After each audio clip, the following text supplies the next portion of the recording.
everybody, and welcome to the Ask Schahrzad podcast. I'm Jaron Hall, and joining me today is the lovely Schahrzad Morgan, the author of the book The Fuck List, now available on Amazon.com. Schahrzad, thank you for joining me. Thank you, Jaron, for having me on. And I see you brought along a bear. I did. Yeah, so tell me, what's the benefit behind the bear? What's the deal with the bear? That's in case you ask me questions about touch. I am a big fan of touch, and sex is not about orgasm. Sex is about touch and connection. And so I just thought, in case there's a question that involves touch, I might use this bear to demonstrate. Oh, wow. What are you going to ask me? Well, first question here comes from TJ Parks. And TJ says, is it good to have sex with love? Well, that's a question for each person to answer individually. For me, sex doesn't require love at all. Sex is, you can be in love or not. So I have casual sex all the time and I really enjoy it. However, I'm very passionate, and good sex always requires some involvement of the heart. Otherwise, you're just treating each other as objects. So I think that sex always involves love of some form, but you don't have to be in love to have sex, unless you want to be. And I'm not promoting casual sex or hooking up or sex in marriage. I'm not promoting anything at all, other than for people to be sexually free the way that they want to be. Being a virgin or being celibate or fucking everybody in town. It's up to them.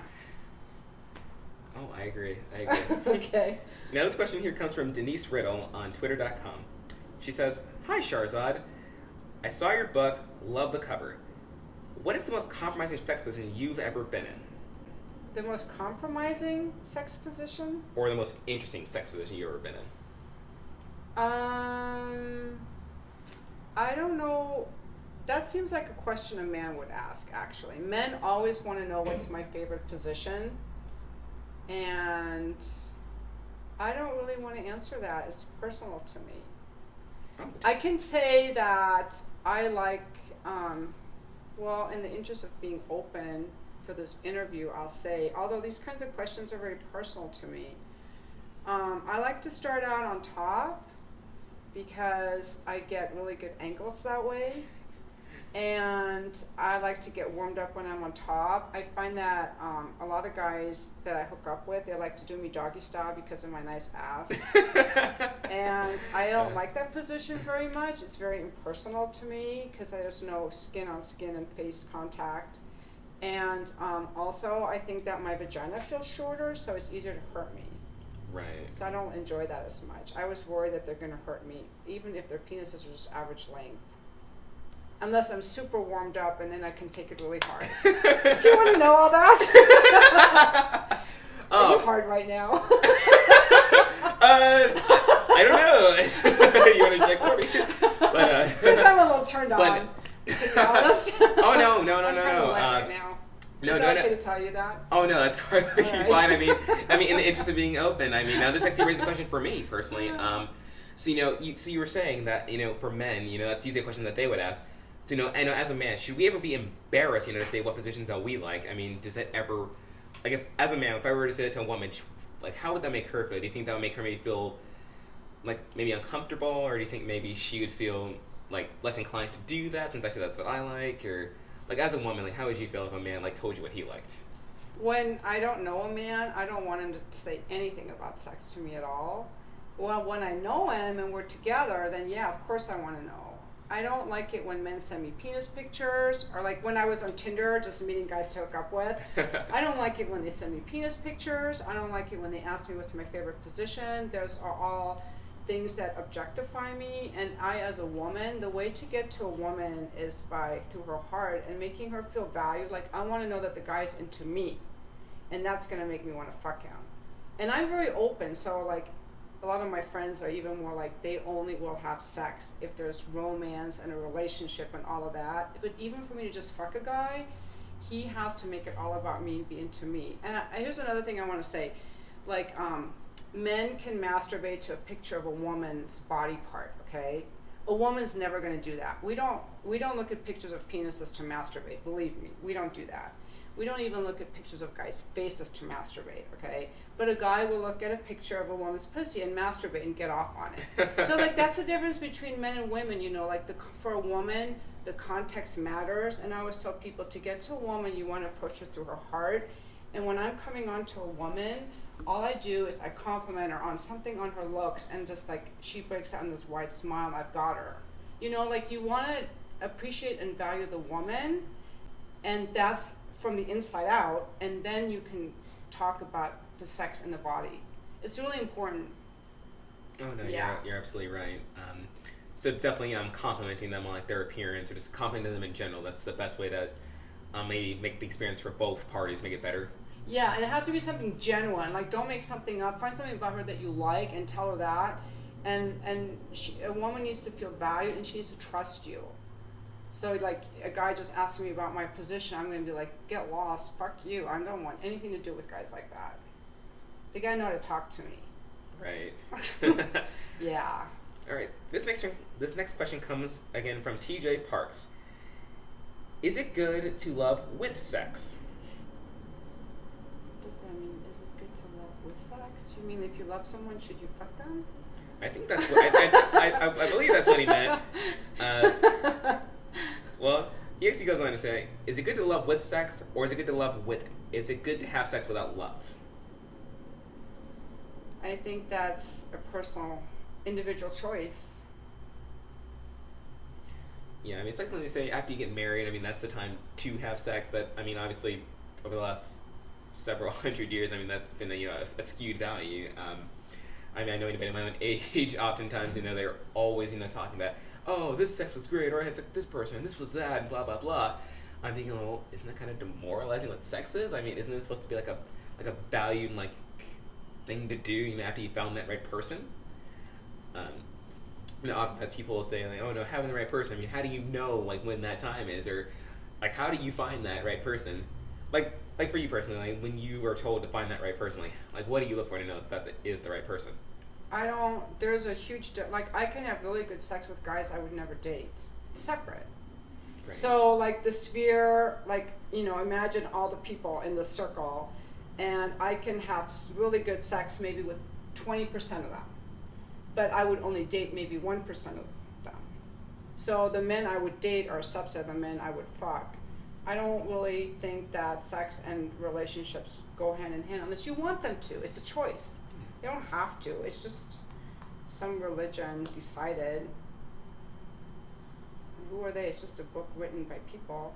Right.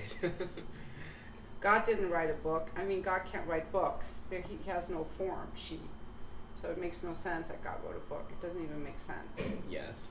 And now, speaking about books, you just released a book on Amazon called The Fuck List. Yes. So and I see you brought it here with you. So tell us about the title. I mean, that's probably the biggest question a lot of people are asking. Why The Fuck List? Okay, well, I was talking to a friend of mine who wrote a lot of books, and he has really good titles, and I was telling him about this book I wanted to write, and I was telling him about the list I had of men that I fucked. I was telling him something about, I know I fucked like 100 men and 20 women or whatever, and he said, how do you know that? And I said, because of my fuck list. He goes, you have a fuck list? I'm like, well, yeah, doesn't everybody? Because I was trying to keep track in case I ever got an STD, so I would know who to call and tell that they got it from me or I got it from them. I just thought, because I was fucking so many people, I wanted to be responsible about it. And he's like, that's the title of your book, The Fuck List. And that's when I got all excited about my book. I pictured myself on the Oprah show talking about my book. And I didn't know that people would be terrified of my book and my title. I haven't really been able to get a lot of publicity or even get into bookstores. Yeah, and you think probably the initial thing they get afraid of course, is the title. And I mean, of course, and in a title, usually is the best, form of an introduction for something because it's the first thing you see. You go to a movie and the first thing you see is the title and the poster, and it's Star Wars or it's whatever it is, and right when you see the title, so you get too excited about it. Yeah. Now, since you just released it, just in your own opinion, do you think women would be more inclined to buy it or men? I think most of the people reading it are men. There have been some women who've read it. I wrote it mainly for women, but what I found was when I started I had these bookmarks made, and I started going around everywhere I went to dinner or movies or anywhere. I started handing out these bookmarks to women, and half the women were like, "Oh my God, you're so awesome! I want to read your book." And the other half were like, "Oh my God, I can't have this bookmark in my purse for my children or my grandchildren to see or my husband to see." They were embarrassed. So I realized there's a lot of shame, and that's why I'm redoing my book now with the new cover and title called Permission. It's not going to have the word sex or fuck on it at all, or my half nude image. It's just it's just a drawing of a woman with a tree and an apple and a snake, kind of a play on the biblical reference of like we don't have permission to have sex, and I'm questioning that, okay? And so with that cover, I think more women will want to read it. I also want women to read who have lost their interest in sex, because a lot of people have just numbed themselves to it and just shut that part of themselves down. Wow. So obviously, so your reason for writing the book obviously was to keep a list of whom you were seeing at the time. But say for instance, if like a girl who's just now finally discovering herself sexually, would you recommend that she read this book? Sure. I think anybody over 18. I'm not sure if children should read this book because it's adult content. So I recommend it for anybody, probably over 16, to read the book. Yeah. Mm-hmm. And I'm not saying do what I do. I'm just sharing my story. Yes. And I think there's value in all of us sharing our stories. And I'm certain everybody wants to know is, why did you write this book? Like, what's like the other reason you wrote this book outside of the list? I mean, it probably just didn't surface like out of nowhere, because I mean, not just right away we immediately say, oh, I need to start a list. I mean, it definitely, hats off to you, for being responsible, number one, because responsibility, in any relationship is key. But like, what really inspired you to want to write it? Well, I did. I got the idea for writing this book from my friends who kept saying you should write a book, but I just always dismissed it because I never wanted to write a book because I had a full-time job. But then, like 2 years ago, there was this guy. I was crying over all these guys. I got really attached to these guys I was having sex with, to a few of them. And so this one particular guy, I was really sad over him because he didn't want to be with me, and I really liked this guy. And also at the same time, my 3 children had all left home, and I'd left my husband. I was alone. I was just looking for, I was bored with my job. I was looking for meaning and a purpose and a mission in my life. So I spent several months just asking myself, what is my life for? What do I want to do? I need some kind of a mission. My life just seemed boring. And right around that time, 2 or 3 months into this, one of my friends again said, you should write a book. And she had just done this one-woman play called Coming Out Kinky. Mm-hmm. And when she said it, I'm like, oh my God, that's it. I'm going to write a book. And so the next day I had that conversation with my friend who came up with the title, and it was on. And I wrote every night after work. I wrote on the weekends. And I also want to say thank you to Amazon for making it possible for anyone to write a book and self-publish. If it wasn't for Amazon, I would not have been able to do this. Yeah, it's definitely, and it's a great picture too. Thank you. You look so cute on there. Well, Schahrzad, thank you so much for taking time to sit down with me. And one more follow-up question. Okay. Do you look to maybe doing maybe a book signing, a talk back about the book sometime in the near future? Oh yeah, I definitely want to go to people and talk to them about my book and about sex. So if anybody wants to have me come and speak to them, I would love to do that, because I want to spread the message of people loving their sexuality and loving their bodies and loving themselves. I just want to say one more thing. You don't need to be in a relationship to have love or to have good sex. Good sex starts with yourself and loving yourself. And I'm really a big fan of masturbation. Do you masturbate? No, I'm kidding. Well, you know what, since since okay, we're getting personal now. You don't have to answer that.